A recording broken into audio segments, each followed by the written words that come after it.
Bonsoir Thomas. Bonsoir Thomas. Jacques est pas mal bronzé aussi. Hein. Deux objectifs légèrement différents, on l'a vu dans le classement, mais un dénominateur commun, les phases finales, messieurs. Exactement Thomas, et sans jeu de mots, deux élans très différents en ce moment. Un pour qui ça va plutôt bien, c'est l'élan Chalon évidemment qui joue sur deux tableaux en ce moment.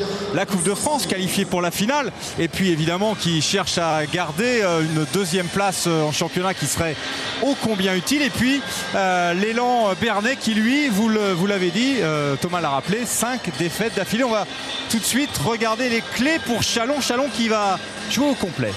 Qui joue au complet comme souvent cette année. C'est une des équipes qui n'a rien changé de la saison. Il faudra de la réussite à 3 points. Les Chalonnais shootent 24 fois par match. À 3 points à 36%, on voit là l'importance du domaine dans le jeu chalonnais. Il faudra aussi contrôler ou isoler la ligne arrière paloise. C'est fondamental. Les Palois sont en manque de joueurs d'extérieur. Steve Chicambou et ses camarades doivent contrôler Slaven Rimac et Teddy Gibson. Et enfin, il faudra alterner offensivement, se servir de Blake Shield en position basse. Pas oublier non plus l'apport de points que peuvent avoir Jbam ou Aladé Aminou. Greg, vous êtes un entraîneur heureux. Perso, vous avez re-signé. Vous êtes qualifié en finale de la Coupe de France. Hier, Cholet a perdu. Bref, il y a des obstacles, mais il y a de la place aussi pour vous. Alors, leur signature, la Coupe de France, on s'en fiche, on met ça de côté. Là, il nous reste 3 matchs en championnat. Par rapport à toute la bonne qualité qu'on a fait dans le championnat et par rapport à la volonté d'essayer de chercher la deuxième place, parce que la première, on ne focalise pas du tout dessus.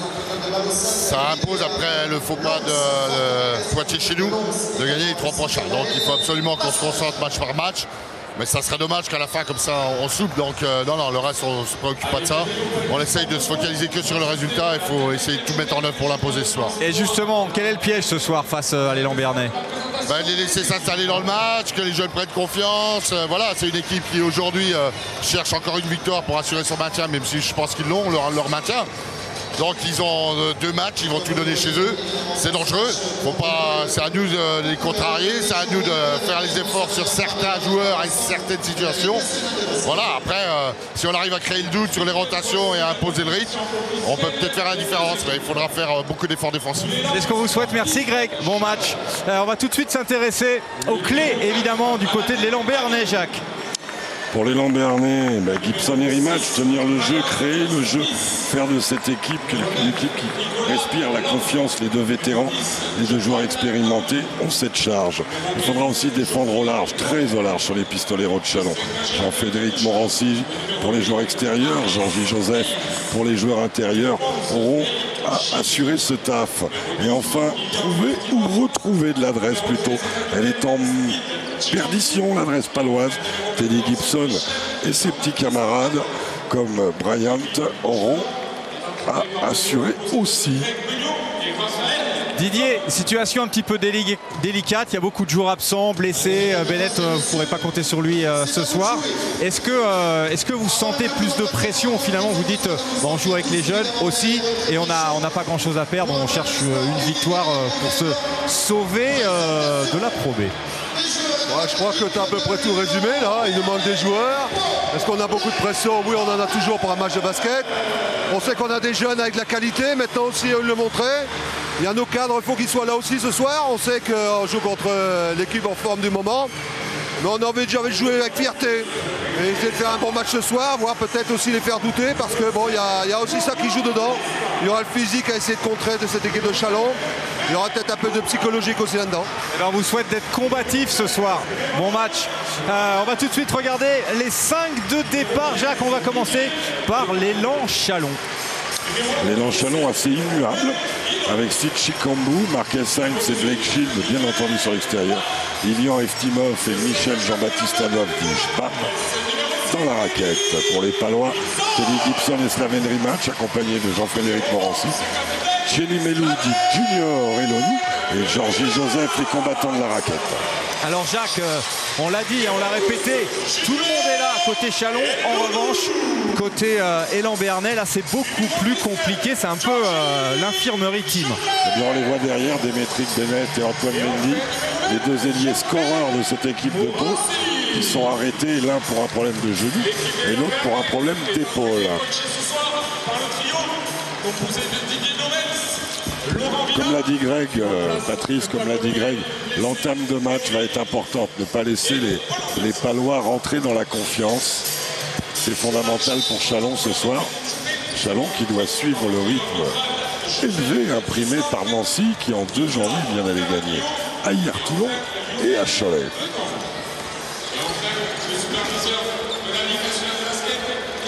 Jacques, on va en profiter pour regarder un petit peu le tableau de la journée, parce que c'est une journée comme traditionnellement qui se répartit sur le vendredi et sur le samedi. Regardez les résultats. Vous avez très certainement hier suivi.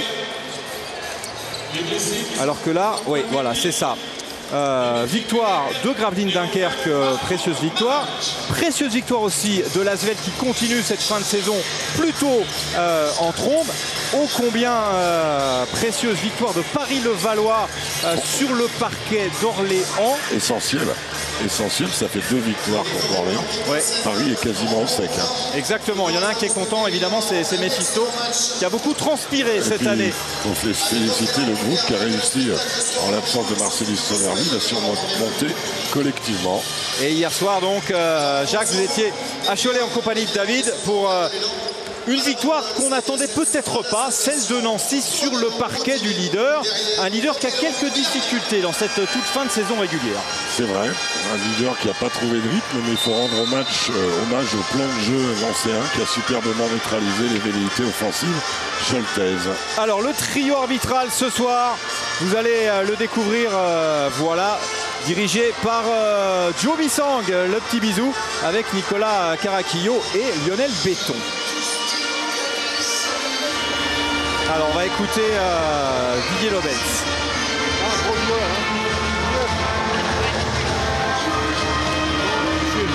Attention à lui. Georgie, Estimos, Julien,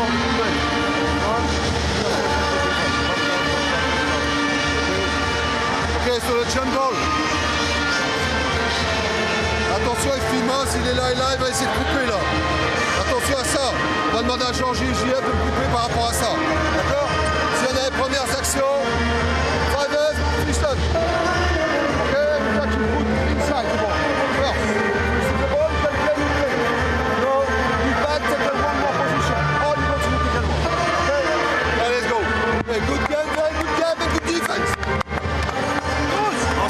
Didier qui réclame une bonne défense, Didier qui réclamait dans la presse aussi de l'agressivité. Il veut des joueurs combatifs ce soir parce qu'il faut que le groupe soit solidaire et combatif parce que c'est un groupe réduit. Mais ils le seront défensivement, mais il veut aussi de l'agressivité offensive parce que l'élan béarnais est une des plus mauvaises équipes aux fautes provoquées, la 14e pour être précise dans notre ligue.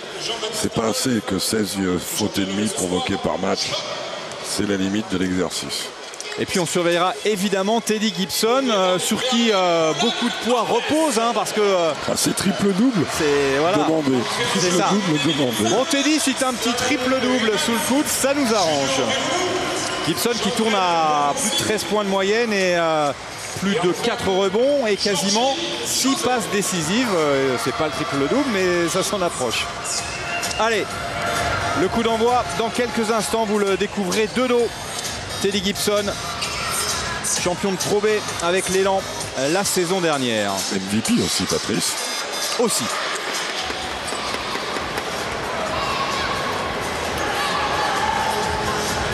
Le coup d'envoi de ce duel des élans. Élan Béarnais face à Élan Châlons, 28e journée de Pro A. Spam face à Elonou. Et le ballon pour l'élan Béarnais. C'est vrai que vous êtes un spécialiste des élans. Ce match était pour vous, Patrice, c'est évident.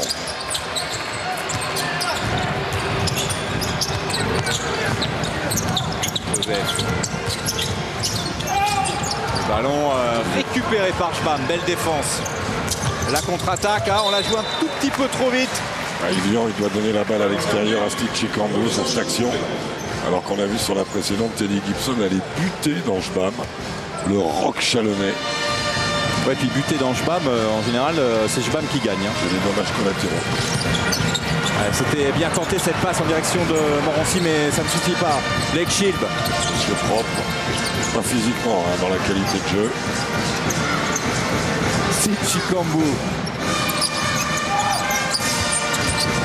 Chikambu qui va y aller seul, qui avait bien protégé son ballon, mais contré. Et le rebond pour finalement les Lambernais.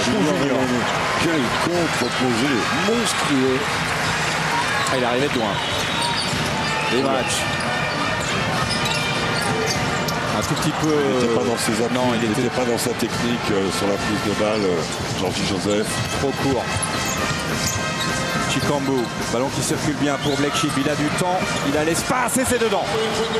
Voilà le premier panier et il est signé Blake Shield. Ouais, bien assis dans un fauteuil alors qu'on revoit là Georgie Joseph mettre le scalp de la soirée à Steve Chikambu.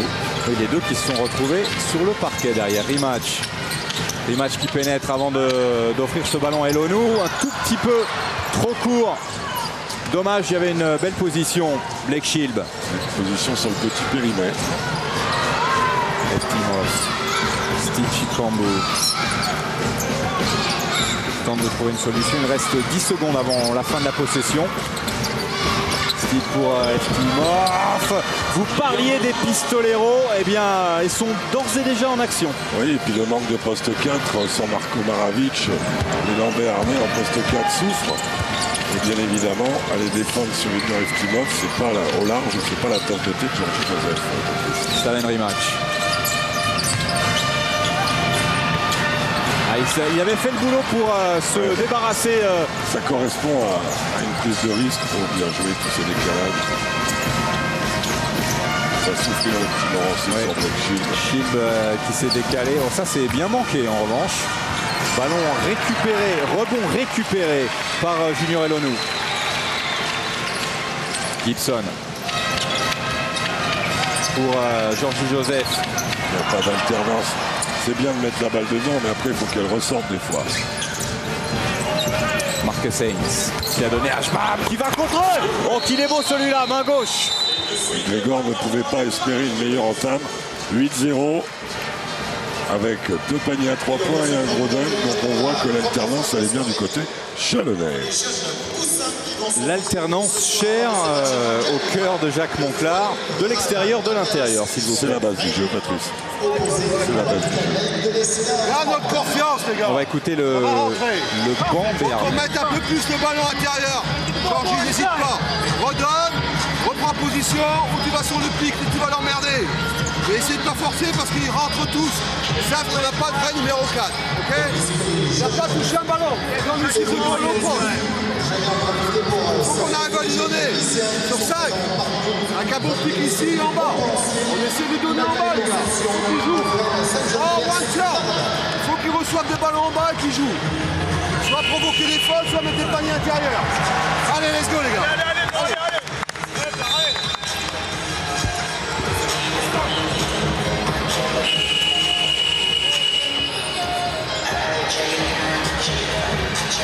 Jacques, aujourd'hui, Didier Gadou dans la presse locale déclarait l'élan béarnais est en danger. Autrement dit, lui, enfin en danger, hein, c'est son boulot aussi de... Donc, disons qu'il n'y a pas de danger de relégation à mon sens parce qu'ils ont, on voit Didier là. Il est là. Ils ont quelques goals à verrage. Enfin, j'imagine pas que ça puisse arriver, mais dans l'image. Il faut reconnaître que la saison a été difficile, compliquée, mouvementée pour les Lambernais. Et là, il manque cruellement de réussite sur ce bon drive de Morancy. Gibson, le gaucher, manqué encore, Schwab au rebond. Pour Steve Chikambu. Bien freiné par Morancy. 0 sur 5 au shoot pour les Palois. Haynes, Schwab. Steve Chikambu de nouveau face à Gibson. Ressort le ballon qui circule bien pour Eftimov, trop court. Je me demande si ce ballon n'a pas été touché au départ d'ailleurs. Morancy, Joseph. Georgie Joseph. Ouais, pas peur, c'est bien. Même pas peur. Non. Catch and shoot pour Jean-Frédéric Morancy.